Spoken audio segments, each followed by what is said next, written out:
So here I've sped up the process because for the stock I actually just kind of freehand sketched it for this project to show that you can get away without a kind of template if you wanted to. If you do want to use a template or get the stock similar to what I did, we have a template of the stock I made available now. I went ahead and went into Photoshop and made you guys a template, so if you guys want to make the stock look exactly how mine is, you can just go ahead and purchase that for us. Once I had the general shape, I'm going to go ahead and go over to my bandsaw and I'm going to cut out the general shape from the board. You'll notice the top line, that's the kind of stock area where the arrow is going to run along. I used a straight edge and I measured 2 inches down from each side, made a point and then drew a straight edge. So that way to make sure that that part of my stock is perfectly straight. And then rest after everything else. From there I then just sketched from the line that I wrote.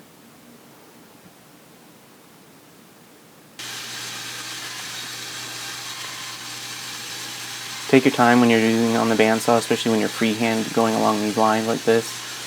Sometimes if you try to go too fast, the saw blade can bend on you and then go off into your pattern, and you don't want that. So just take your time and go at a slow, steady, even pressure pace. Especially when you're trying to do curves like this, you really want to make sure to take your time and try not to overly go turning too fast, because you can twist the blade, especially if your saws have flesh stopping devices where it senses being stuck inside of flesh and it stops the motor. If you twist that blade too fast, it'll think that something's gone into the blade and it will turn off your saw blade and you'll have to go and reset all the circuit breakers. So I'm just using a hand rasp right here, and it's a very heavy duty one, so it's taking a lot of the wood down fast. And then on the other side is a more kind of fine grain one for sanding it down. With these rasps, they only work by going forward, so when you see me drawing it back, I'm not actually pushing down when I'm drawing back, I'm just kind of drawing back so I can then push again forward.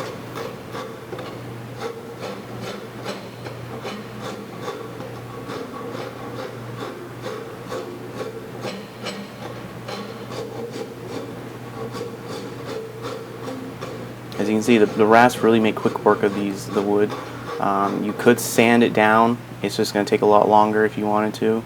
I do switch over to a power sander after the rasping to go ahead and just kind of get rid of all the rasp teeth marks that it leaves into the wood, and just kind of smooth it all down and give it a nice finished look. The mouse that I'm using has a rubber tip along the edges, so it actually kind of forms to the curves. Some mouse sanders don't have that, so if you don't have that option in your sander, you're going to have to just sand it down by hand so you can get into those curves. Make sure you get all your pen marks, any kind of marks or pens or dings from the whole process you've been going through. You want to make sure to sand that out a little bit, because any marks that are in there, they're going to be there forever once the stain's put on.